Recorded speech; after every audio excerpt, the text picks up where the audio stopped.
Today we're going to talk about the forces of rolling. This is section 11-4 in your textbook, so I think we have spread out textbooks around the room so that every desk or pair of desks has a book to share. All right, here we go. I've got a round disc, just like you see in the diagram in section 11-4, which I think is page 279, yeah, right there. If I put this, now I hope my table is level. It might not be level. My table, that's a good lesson right there. If I put this disc on the table and it starts to roll, right away you say to yourself, oh, my table's not level, right? If I put it, okay, it's level enough. Stop. There we go. It's close to being level. It sits there, it doesn't roll. If I put it on the ramp, it rolls. What? Amazing. Thank you for coming. That's today's lesson. No. What's the difference? Let's look at it from a physics viewpoint. Here's a diagram of the disk on the ramp. And if I asked you to say in one word, if you could describe in one word, why does that disk roll down the ramp, what would you say? Gravity. Gravity, sure, right? So how does gravity do it? Well, if we treat all the mass of the disk as if it's at its center of mass, which is what the definition of center of mass is, right? Pretend all the mass is at that point. Where's the point of support for the disk? Well, it's where the disk touches the ramp. Okay. So here's a diagram of the level surface, and there's two forces acting on the disk. Gravity, which we call the weight, mg, and the support force of the table, the normal force, which we know they're equal and opposite. They cancel each other out. The net force on the disk is 0. It doesn't accelerate. It's at rest. If you notice, if at the center of mass, both of those forces pass through the center of mass. Remember torque? If the force passes through the axis of rotation, no torque is produced. So that's exactly what's happening here. Both of those forces pass through the axis of rotation, and it doesn't rotate. But if we put it on the incline, now the weight is always straight down, right? But the point of support is here. So the normal force points like that, the gravitational force points like that. They're not in opposite directions anymore. There's no way those two vectors can add to 0. There must be a net force. And that is the, if I resolve, remember when we have an incline, we tip our axis so that the incline is the x-axis and perpendicular to that is the y-axis. Now my weight is no longer on the y-axis. The normal force is on the y-axis, but the weight is not, so I can resolve it into its x and y components, and I see that the y component is what cancels out with the normal force, and in the y direction there's no net force, there's no acceleration in the y direction, but this x component of weight now is the force that pushes or pulls, depending on how you look at it, pulls the disc down the ramp, and it moves. If there was no friction, though, you see here Fs, we'll talk about that in a minute. If there was no friction, what would happen to the disc? Would it still go down the ramp? Absolutely. What is different about the situation with friction than if there was no friction? It wouldn't roll, right? It would only slide down the ramp. In fact, I have a very rare, very expensive, hard to find, frictionless ball. Would you like to see it?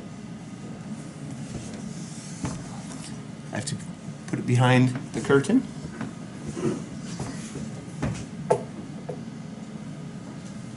You ready? It's going to only slide down the ramp and not roll. Whoa, that's so weird.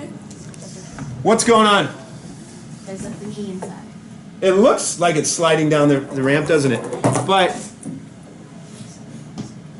there is a weighted ball inside surrounded by a clear plastic shell. And there's a liquid, I think it's water, that it's floating in. And so the ball always stays, there's a red dot on the top, you probably can't see it.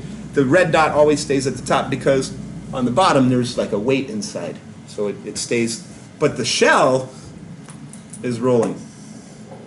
Anyway, It's a cool illusion. So that's what would happen if there was no friction. But there is friction. So what is making the thing rotate? We need a torque, don't we? If something is to rotate, we need a torque, which we know is a force applied at some distance away from the axis of rotation with a component, at least a component, that is perpendicular to the radius, right? So can you see if we say it's rotating about the center of mass, then Fs, the frictional force, is my force applied at this radial distance r, and that produces a torque which causes it to rotate. Okay? Let's look at 3 different situations. We're going to push a wheel up a ramp, or we're going to roll it up a ramp, or we're going to let it roll down the ramp. So let's look at those 3 different situations.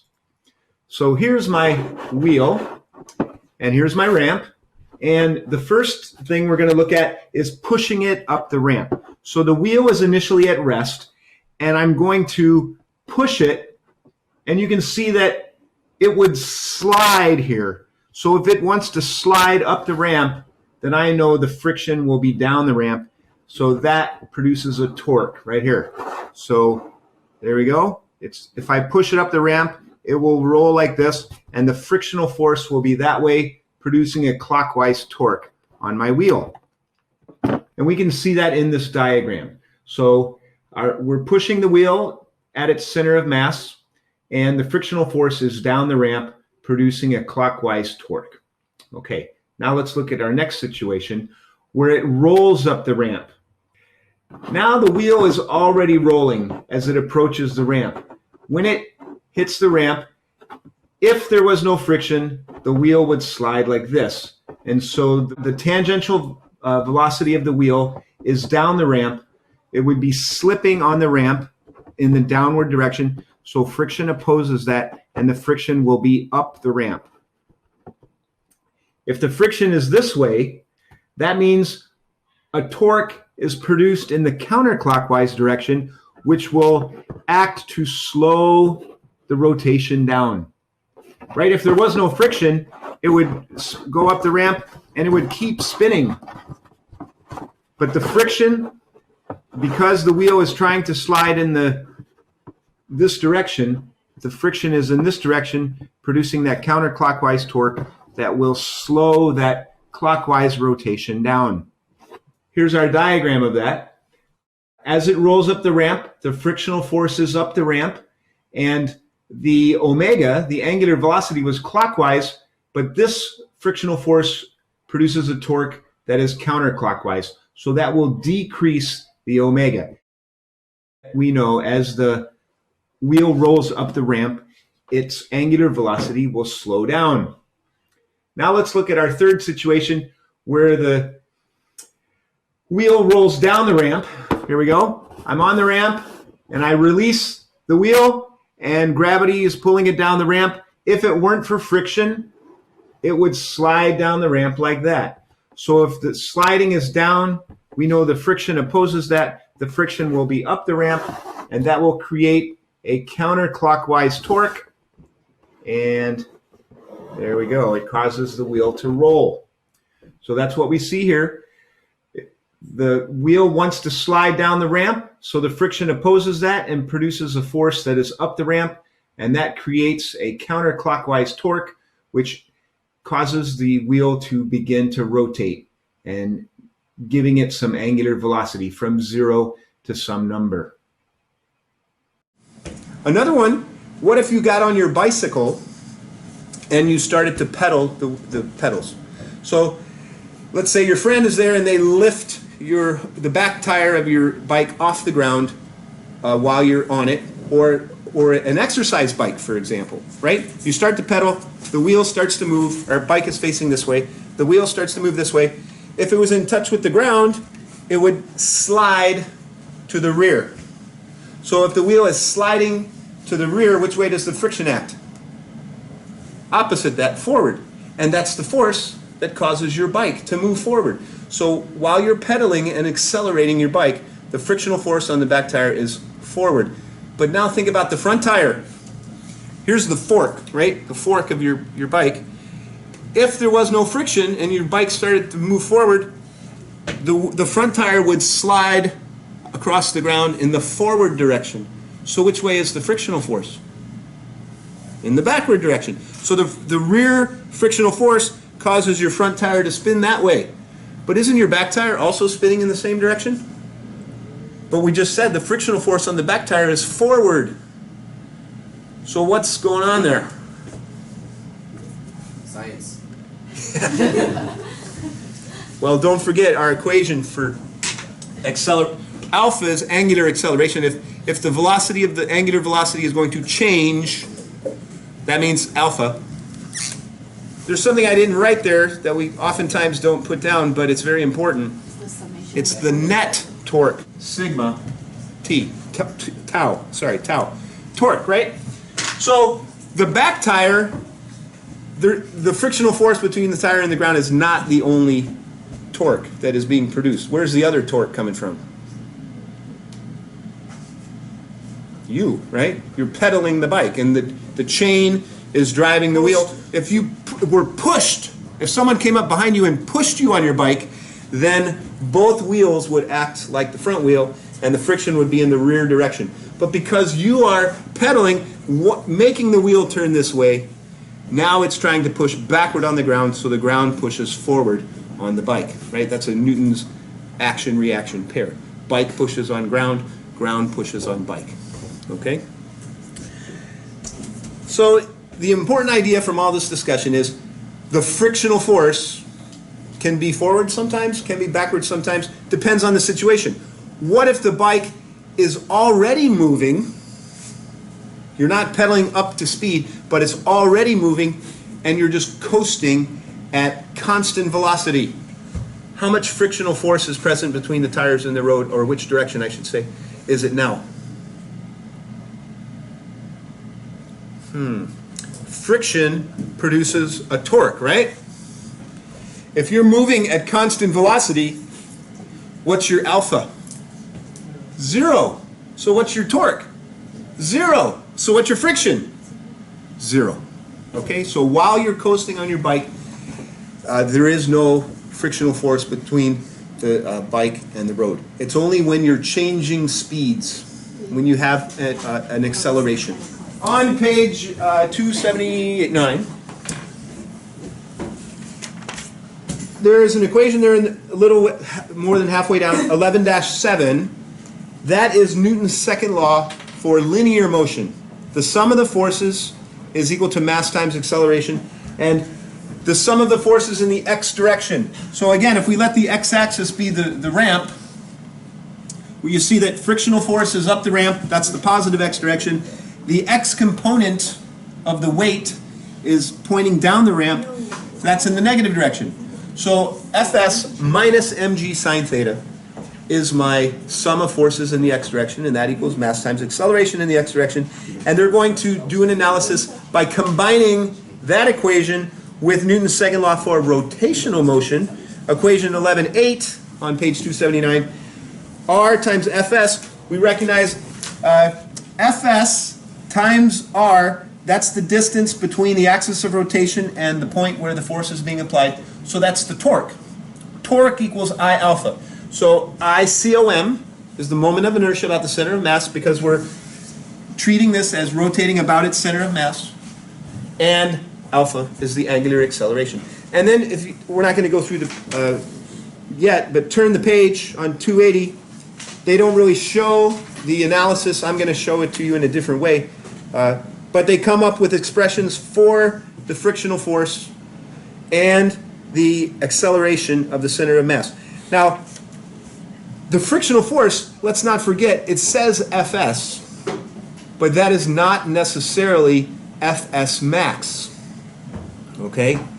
It depends on how steep the ramp is. The frictional force is going to vary. It's going to be some number between 0 and Fs max, and we don't know what it is. But with this equation, we can figure it out.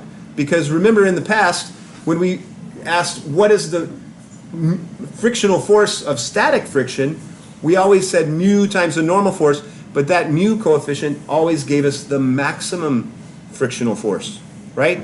Now we have an expression that tells us the actual amount of static friction, not just the maximum amount, okay? And it's important to note that it could be less than Fs max, and most of the times it will be.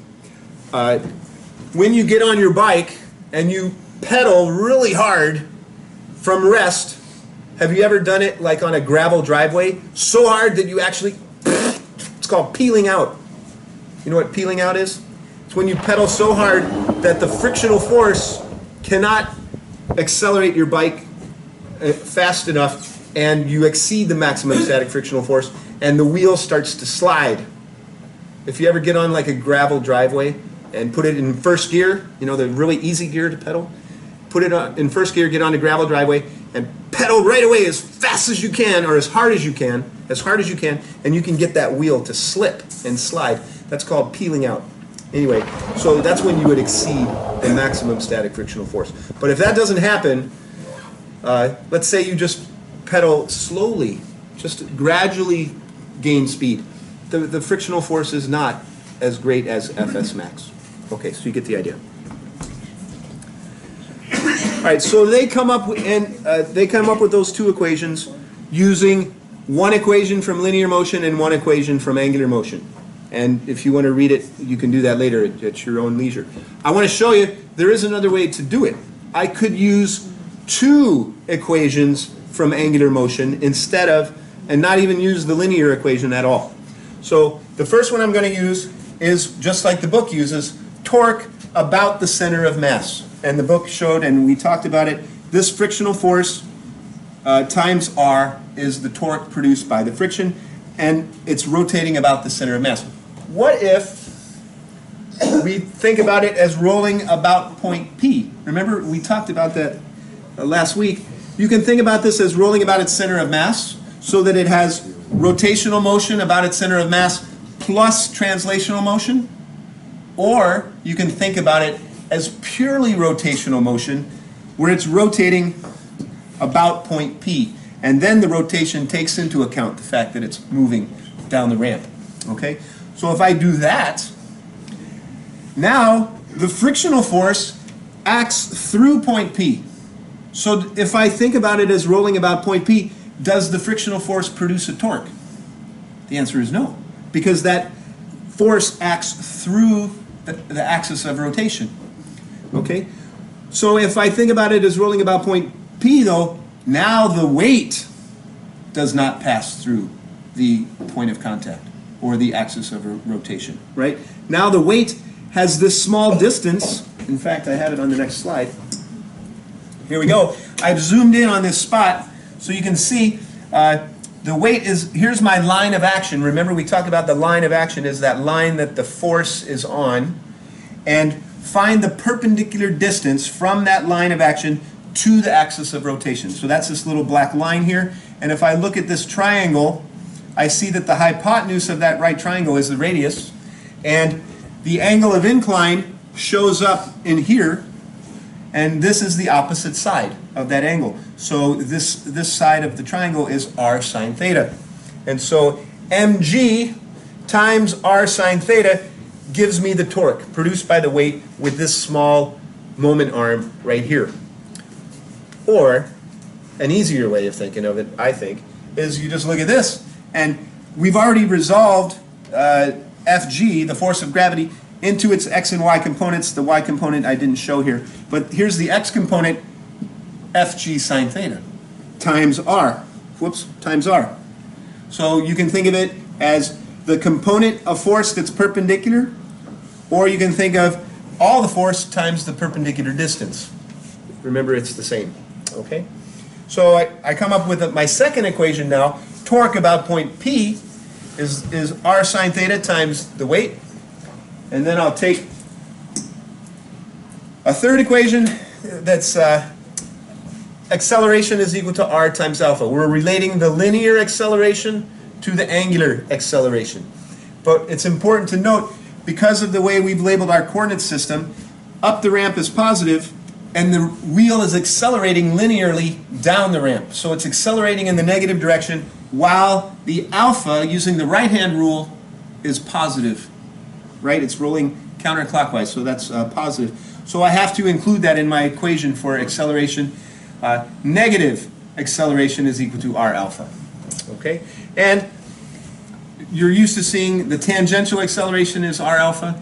We recognize that the tangential acceleration for a smoothly rolling object is the same as the acceleration of the center of mass, and that is in the x direction. So these three are used interchangeably. So I'm going to use ax to mean the linear acceleration in the x direction. Okay?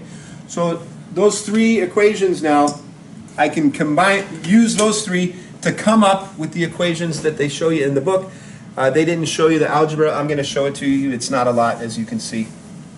We're going to use Newton's second law of rotational motion. Torque is equal to I alpha. And first we're going to look at it about the center of mass. So rearranging the equation, alpha is equal to torque over moment of inertia. And the torque is the frictional force times the radius. ICOM is ICOM. And that equals negative AX over R.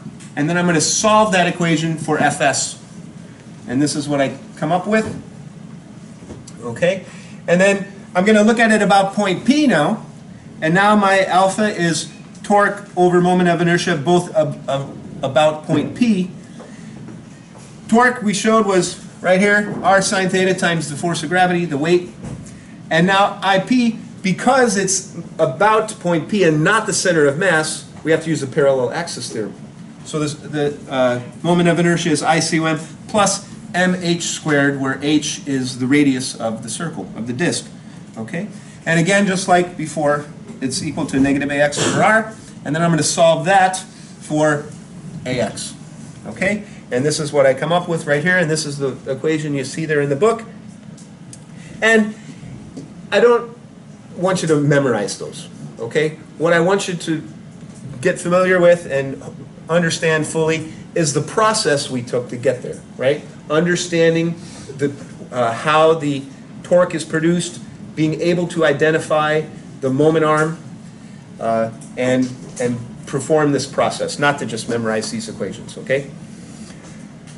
A couple things about this equation down here. We look at it, and let's take the example of the disk, okay? The moment of inertia of a solid disk like this is 1/2 mr squared. So if I plug that in for ICOM, the mr squares cross off, and this just becomes 1 plus 1/2. Okay?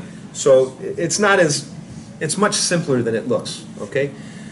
And if I use the hoop, the moment of inertia of a hoop, let's think about this. Which one of these has the greater moment of inertia? I see someone pointing this way. Well, in general, how do we determine how moment of inertia is affected by mass? What's the rule of thumb we've been talking about?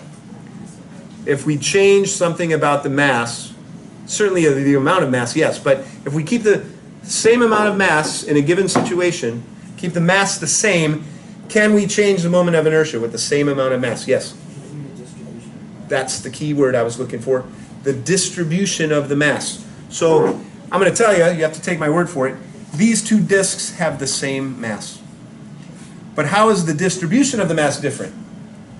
Here, all the mass is at radius r, isn't it?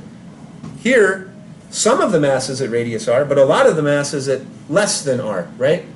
So what do we expect the moment of inertia of this guy to be compared to this one?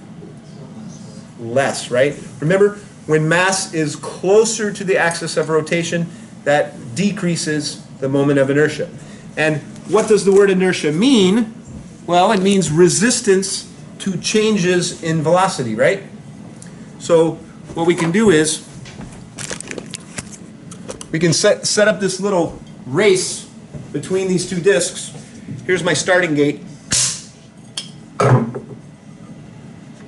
Okay? So we decided that we think the black hoop has a greater inertia than the brown disk.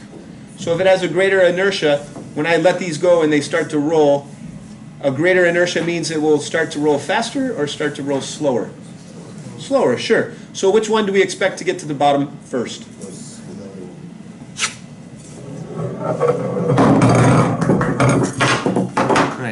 So the disc had a smaller moment of inertia, and it got to the bottom of the ramp first. And when you look in table 10-2, you'll see that this is 1/2 mr squared, this is mr squared. So it's got twice the inertia that the disc has. And because ICOM is in the denominator, if it's a bigger number, it'll have less acceleration, and that's what we saw there, okay? How about if we took 3 objects that are they're listed as the same object in table 10-2. A sphere is 2/5 mr squared. So if we plug it in here, once again the mr squares cross off, and it would be 1 plus 2/5, or 7/5 in the denominator. This is a solid sphere of uniform density. This is a solid sphere of uniform density. This is a solid sphere. They're all solid spheres of uniform density. Are they really going to all have the same acceleration on this ramp? Sure. I don't know. What do you think? Let's set up our starting gate. Nathan, you don't want to miss this, man.